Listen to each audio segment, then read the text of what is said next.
எல்லோருக்கும் வணக்கம். போன வீடியோவில் நான் சொல்லியிருந்தேன், ஆன்மீகத்தை பற்றி நீங்கள் முழுசாக புரிஞ்சுக்கணும் அப்படின்னா நம்மளை சுற்றி நடக்கிற அமானுஷ்யமான விஷயங்கள் என்னென்னுங்கிறத முதல்ல தெரிஞ்சுக்கணும். அப்படி தெரிஞ்சுக்கிட்டா மட்டும்தான் ஆன்மீகம் உங்களுக்கு முழுமையாக புரியும். முதல்ல நாம் யாருங்கிறத பார்ப்போம். இந்த உலக மக்கள் எல்லாம் அவரவர்களோட தாய்மொழியில பேசிகிட்டு இருக்கும் பொழுது நாம் அந்த மொழிகளோட தாய்மொழியில பேசிக்கிட்டு இருக்கோம். எல்லாவற்றுக்கும் மூத்த மொழி தமிழ் மொழி, எல்லா மொழிக்கும் பிறப்பிடமும் தமிழ் மொழி தான். அதே போல இந்த உலகத்துல ஆன்மீகத்துக்குன்னு ஒரு பூமி இருக்கு அப்படின்னா அது நம்ம இந்தியா மட்டும்தான். இந்த இந்தியாவில் குறிப்பா நம்ம தமிழ்நாடு மட்டும்தான் உலகத்திலே மிகப்பெரிய ஆன்மீகத்துக்குன்னு உண்டான தனி பூமி. இந்த உலகத்திலே கோயில்கள் அதிகமாக இருப்பது இந்தியாவில் மட்டும்தான். இந்தியாவில் குறிப்பா தமிழ்நாட்டில் தான் அதிகமான கோயில்கள் இருக்கு. இந்த ஒட்டுமொத்த உலகத்துக்கே ஆன்மீகத்தை சொல்லி தர்றது நம்ம தமிழ்நாடு தான். அதை நிகழ்ச்சி இந்த தமிழ்நாட்டில் நீங்கள் பிறந்ததுக்காக நெஞ்ச நிமித்தி மீசையை முறுக்கிக்கலாம், அதில் எந்தவித ஐயமும் கிடையாது.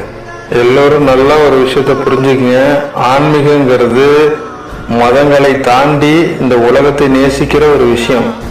இதற்கு இந்து, முஸ்லிம், கிறிஸ்டின், புத்தம், சமணம் அப்படின்னு எந்த மதமும் கிடையாது. மதங்கள் எல்லாமே மனிதரால் தோற்றுவிக்கப்பட்டதுதானே தவிர இது மதங்களுக்கு அப்பாற்பட்ட விஷயம்.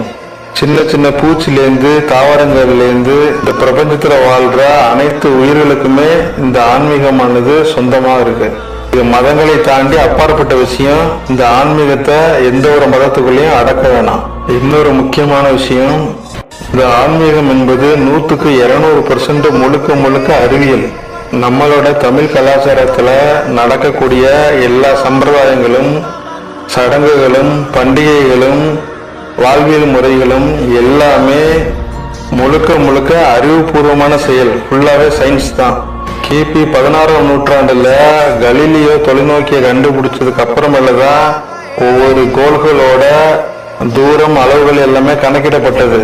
ஆனா நம்மளோட சித்தர்களும் ரிஷிமார்களும் குருமார்களும் 2 லட்சம் வருஷத்துக்கு முன்னாடியே அந்த கோள்கள் எப்படி, அதோட கதிர்வீச்சுகள் பூமியில் எங்கெங்கெல்லாம் பாயுது அப்படிங்கிறத முன்கூட்டியே சொன்ன மிகப்பெரிய அற்புதமான மகான்கள் வாழ்ந்த பூமி இது.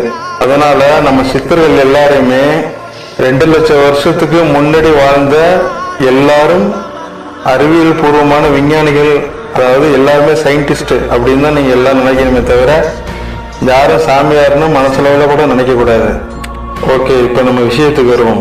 நம்மளை சுத்தி இருக்கிற அமானுஷ்யமான விஷயங்களை நான் சொல்ல நீங்க கற்பனை பண்ணிக்கிட்டாதான் அது உங்களுக்கு கொஞ்சம் தெளிவா புரியும். சரி, இந்த பிரபஞ்சத்துல நம்ம பூமி எந்த இடத்துல இருக்கு அப்படிங்கிறத கொஞ்சம் கற்பனை பண்ணி பாருங்க. ஒரு சூரியனும் 9 நவகிரகங்களும் சேர்ந்தது ஒரு சூரிய குடும்பம். இந்த பூமிக்கும் சூரியனுக்கும் கிட்டத்தட்ட 19 கோடி லட்சம் கிலோமீட்டர்ல டிஸ்டன்ஸ் இருக்கு. இந்த ஒரு சூரியனும் 9 கிரகமும் சேர்ந்த ஒரு சூரிய குடும்பம் தான் இந்த பிரபஞ்சத்து மேல தூரமா போக ஒரு சிறிய துகளா தெரியும். இந்த ஒரு சிறிய துகள் தான் ஒரு சோலார் சிஸ்டம், அதாவது ஒரு முழு சூரிய குடும்பம். நீங்க தூரமா போக இந்த பிரபஞ்சத்துல கோடிக்கணக்கான, மில்லியன் கணக்கான நிறைய சூரிய குடும்பங்கள் இந்த பிரபஞ்சத்துல துகளா அந்தரத்துல தொங்கிட்டு இருக்கு. இந்த பிரபஞ்சத்தோட உச்சிலேருந்து பார்த்தீங்க அப்படின்னா நம்மளோட இந்த ஒரு சூரிய குடும்பமானது ஒரு தூசியோட ரொம்பவும் நுணுக்கமான, ரொம்பவும் துல்லியமான ஒரு சின்ன துகளா தான் தெரியும். இந்த இயற்கையை கம்பேர் பண்ணும்போது நம்ம வாழ்ற இந்த பூமியானது ஒரு தூசியை கோடி மடங்கு டிவைட் பண்ணா அது எந்த அளவுக்கு இருக்குமோ ஒரு அணு அளவு கூட நம்ம பூமி கிடையாது. அந்த அளவுக்கு இந்த பிரபஞ்சம் ரொம்ப பெரிய விஷயமா இருக்கு. இப்போ உள்ள அறிவியல் இந்த பூமியில இருந்து 9 கிரகங்களையும் கண்டுபிடிச்சு கூட இன்னும் 2-3 கிரகங்களையும் சேர்த்து கண்டுபிடிச்சு இந்த சோலார் சிஸ்டத்திலேருந்து அடுத்த சோலார் சிஸ்டத்து வரையும் என்னென்ன இருக்கு அப்படிங்கறத கண்டுபிடிக்கிறதுக்காக ராக்கெட் அனுப்புறாங்க. அந்த செயற்கைக்கோளானது நம்ம சோலார் சிஸ்டத்திலேருந்து அடுத்த சோலார் சிஸ்டம் போய் சேர்றதுக்குள்ள பாதி வழியிலே காணாமல் போகுது. இங்க சிக்னல் சுத்தமா கிடைக்கவே இல்லை. இதுவரை தான் நம்மளோட அறிவியல், அதாவது இப்போ உள்ள சயின்ஸ் வளர்ந்துருக்கு. இன்னும் ஒரு 50 வருஷத்துல இன்னும் இந்த பிரபஞ்சத்துல என்னென்ன விஷயங்கள் இருக்குங்கிறத இந்த அறிவியல் கண்டுபிடிக்கும். நம்மளோட ஆன்மீகத்துல உள்ள சித்தர்களும் ரிஷிமார்களும் அப்பவே இந்த பிரபஞ்சத்துல கோடிக்கணக்கான சூரிய குடும்பங்கள் இருக்கு. அந்த சூரிய குடும்பத்துல நம்மள மாதிரி இன்னும் பல்வேறு விதமான ஜீவராசிகள் வாழ்ந்துகிட்டு இருக்காங்கிறத முன்கூட்டியே சொல்லி வச்சுட்டாங்க. இப்போ உங்களுக்கு புரிஞ்சிருக்கும்னு நினைக்கிறேன். இந்த பிரபஞ்சத்தை கம்பேர் பண்ணும்போது நம்ம பூமி தூசியை விட மிக நுண்ணிய துகளா இருக்கு.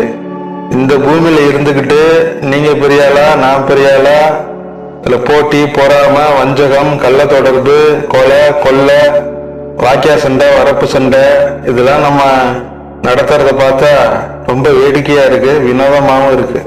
சரி, நம்ம விஷயத்துக்கு வருவோம். நம்ம சுத்தி என்னென்ன அமானுஷமான விஷயங்கள் நடந்துட்டு இருக்கு அப்படிங்கிறத துல்லியமா சொல்றேன், நீங்க நல்லபடியா புரிஞ்சுக்குங்க. நீங்க காலையில எழுந்திரிச்சு வேலைக்கு போறீங்க. 8 மணி நேரமோ 12 மணி நேரமோ ரொம்ப கடுமையா உழைக்கிறீங்க. மாலையோ இரவோ வீடு திரும்புறீங்க. காலையில இருக்கிற இந்த உற்சாகம் நீங்க வீடு திரும்பும் போது உங்க மனதிலையும் சரி உங்க உடம்புலையும் சரி உற்சாகம் இருக்காது. ஏன்னா உடம்புல உள்ள எல்லா எனர்ஜியும் நீங்க வேலையில செலவிட்டு இருப்பீங்க. நல்லா கவனிச்சு பாருங்க. வீட்டுக்கு வந்து சாப்பிட்டு படுத்து தூங்கின உடனே திருப்பி காலையில ஏந்திரிக்கும் போது ஃபுல் எனர்ஜியோட ஏந்திரிக்கிறீங்க. அப்படின்னா நீங்க தூங்குற அந்த இரவுல உங்க உடம்புக்கு அந்த எனர்ஜியை கொடுக்கறது யாரு அப்படிங்கறத யோசனை பண்ணி பாரு. இல்லைங்க நான் தூங்கினதுனாலதான் எனக்கு எனர்ஜி வந்துச்சு அப்படின்னு நீங்க நினைச்சீங்கன்னா அது மிகப்பெரிய முட்டாள்தனம். எங்க ஒரு நாள் பகல்ல தூங்குங்க, ஒரு 5 மணி நேரம் 6 மணி நேரம் தூங்குங்க. திரும்பி ஏந்திரிக்கும் போது காலையில ஏந்திரிக்கிற மாதிரி உற்சாகமா இருக்கீங்களா இல்ல ரொம்பவும் டயர்டா இருக்கீங்களா அப்படிங்கிறத நீங்களே செக் பண்ணி பாருங்க. இரவு நேரத்துல நீங்க தூங்கி காலையில ஏந்திரிக்கும் போது மட்டும்தான் உடம்புல அந்த உற்சாகம் இருக்குமே தவிர பகல்ல தூங்கும் போது அந்த உற்சாகம் இருக்காது. அப்ப இரவுல கிடைக்கிற அந்த எனர்ஜி என்ன? உங்க உடம்புக்கு இந்த எனர்ஜியை யார் கொடுக்குறா? இந்த எனர்ஜி நீங்க தூங்கிட்டு இருக்கும்போது விடியற் காலையில 3 மணி 20 நிமிஷத்துலேருந்து 4 மணி 10 நிமிஷம் வரையும் உங்க உடம்புல இந்த எனர்ஜி ஏறிக்கிட்டே இருக்கும். இந்த பிரபஞ்சத்திலேருந்து வர்ற ஒரு விதமான கதிர்வீச்சு இந்த உடம்புக்குள்ள ஆழ்ந்து உள்ற போகும். பிரபஞ்சத்திலேருந்து அனுப்புற அந்த கதிர்வீச்ச இந்த உடம்பானது நம்ம தலையில உள்ள அதாவது சிரசில் மூலியமா தான் இந்த பிரபஞ்ச சக்திய நம்ம உடம்பு ஈர்த்து கொள்ளுது. இந்த நேரத்தை தான் பிரம்ம முகூர்த்த நேரம்னு சொல்லுவாங்க. இந்த பிரம்ம முகூர்த்த நேரத்துல நீங்க எந்த ஒரு காரியம் முழுமையாக பண்ணாலும் அது 100க்கு 100% சக்சஸ் ஆகும் அப்படிங்கிறது அறிவியல் பூர்வமாக நிரூபிக்கப்பட்ட உண்மை. வாழ்க்கையில மிகவும் சக்சஸ் ஆகிருக்கிறவங்க, மிகப்பெரிய கோடீஸ்வரர்களா இருக்கிறவங்க எல்லாருமே இந்த விடியற் காலையில உள்ள பிரம்ம முகூர்த்த நேரத்துல தான் அவங்களோட வேலைகளை செய்வாங்க. பில்கேட்ஸ் உள்பட ஏஆர் ரஹ்மான் உள்பட விடிய காலையில ஏந்திரிச்சு டியூன் போட்டாதான் அது 100% சக்சஸா அமையும். அதனாலதான் அந்த காலத்துல உள்ள பெரியவங்க படிக்கிற மாதிரி இருந்தா விடிய காலையில ஏந்திரிச்சு படின்னு சொல்லுவாங்க. அதே போல இப்போ உள்ள ரிஷிமார்களும் குருமார்களும் தியானம் பண்றவங்களும் விடியற் காலையில ஏந்திரிச்சுதான் தியானம் பண்ணுவாங்க. அப்போதான் இந்த பிரபஞ்சத்திலேருந்து நமக்கு கிடைக்கிற சக்தியானது நம்ம உடம்புல முழுமையா இறங்கும். கொஞ்சம் கற்பனை பண்ணி பாருங்க. நமக்கும் பிரபஞ்சத்துக்கும் எந்த வித ஒயரும் கிடையாது. ஆனா பிரபஞ்சத்திலேருந்து வர்ற சக்தி நம்ம முழுமையா நம்ம உடம்பு ஈர்க்குது அப்படின்னா நம்ம ஒரு ப்ளூடூத் டிவைஸ், அதுவும் ஒயர்லெஸ் ப்ளூடூத் டிவைஸ். உங்களுக்கு புரியுற மாதிரி சொல்லணும்னா இதுதான். நீங்க இந்த பிரபஞ்சத்துல இருக்கிற கதிர்வீச்சுகளோட கனெக்ட் ஆயிருக்கீங்க அப்படிங்கிறது 100க்கு 200% உண்மை. இதை நாசா விஞ்ஞானிகளும் ப்ரூவ் பண்ணியிருக்காங்க. வேணா செக் பண்ணி பார்த்துங்க. அப்படி நீங்க தூங்கும் போது கிடைக்கிற அந்த எனர்ஜியானது உங்க உடம்புல 0.5%லேருந்து 1.5% மட்டும்தான் அந்த எனர்ஜி கிடைக்கும். இந்த 1.5% எனர்ஜியை வச்சுக்கிட்டு தான் நீங்க காலையில ஏந்திரிச்சு அடுத்த 12 மணி நேரம் உங்க அலுவலகத்துல போய் நல்லபடியா உழைக்கிறீங்க. கூலி வேலை பாக்குறவங்க பாக்குறாங்க. ஒரு 12 மணி நேரம் உழைச்சிட்டு டயர்டாகி திரும்பி வீட்டுக்கு வர்றது அந்த 1.5% எனர்ஜியில மட்டும்தான். இதெல்லாம் தெரிஞ்சுக்கிட்ட நம்மளோட சித்தர்கள் அந்த எனர்ஜிய ஒவ்வொரு நிமிஷமும் நம்ம முழுமையாவே நம்ம உடம்புல ஈர்த்து வச்சுக்கணும். அப்பனா நம்ம மிகப்பெரிய சாதனைகளை செய்யலாம் அப்படின்னு நினைச்ச இந்த சித்தர்கள் கண்டுபிடிக்கப்பட்ட ஒரு விஷயம்தான் இந்த தியான முறை. இதை சம்பந்தப்படுத்தி தான் இந்த ஈர்ப்பு விதி, ஹிப்னாட்டிசம், மெஸ்மரிசம் மற்றும் தாந்திரிக கலைகள் எல்லாமே இதை மையப்படுத்தி தான் நடைபெறுது. இந்த பிரபஞ்ச சக்தியானது நம்ம உடம்புல எல்லா நேரமும் ஈர்க்காது. உங்க மனதுல எந்தவித எண்ண ஓட்டங்களும் இல்லாம நீங்க தூங்கியும் தூங்காம இருக்கிற அந்த விழிப்பு நிலையில இருக்கும்போது மட்டும்தான் அந்த பிரபஞ்சத்தில் உள்ள சக்தியானது உங்க தலையின் வழியாக உங்க உடம்புக்குள்ள இறங்கும். இதை தெரிஞ்சுக்கிட்டா நம்ம சித்த பெருமார்கள் எல்லாருமே மனித நடமாட்டம் அதிகமே இல்லாத மலை பிரகாண பிரதேசங்கள்ல போய் தனிமையா தியானம் பண்ண ஆரம்பிச்சாங்க. தியானம் பண்ணும்போது மனம் எந்த விதத்திலும் அலைபயாம இருந்து உடலானது விழிப்பு நிலையோட இருக்கும் பொழுது அந்த மேலிருந்து வர அந்த பிரபஞ்ச சக்திய அவங்க உடம்புக்குள்ள கொஞ்சம் கொஞ்சமா இறக்க ஆரம்பிச்சாங்க. பகல் நேரத்துல மனிதன் எல்லாருமே விழிச்சிட்டு இருக்கும் பொழுது மனிதனோட எண்ண அலைகளானது இந்த பிரபஞ்சத்தை சுத்தி பரவிட்டு இருக்கும்.